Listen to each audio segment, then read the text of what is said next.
Magandang araw! Ang ibabahagi ko ngayong araw ay tungkol sa sintahang Romeo at Juliet. Magbasa, makinig, matuto at magsaya. Ako si Binibining Menya. Handa na ba kayo?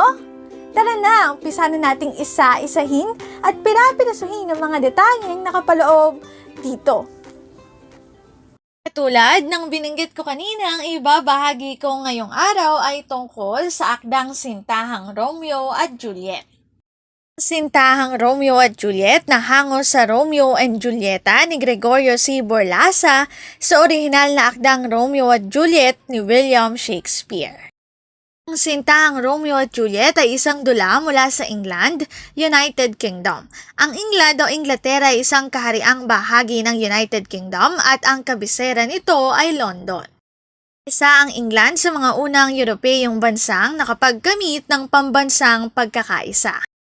Ang link na ito ang aking sanggunian ng mga impormasyong nakatala sa bawat slides. Kung interesado kayo na magbasa pa, maaari niyong bisitahin ang website na ito. Sintahang Romeo at Juliet. Dito na nagtatapos ang aking pagbabahagi. Sana ay marami kayong natutuhan. Muli, magbasa, makinig, matuto at magsaya. Ako si Binibining Menya. Paalam!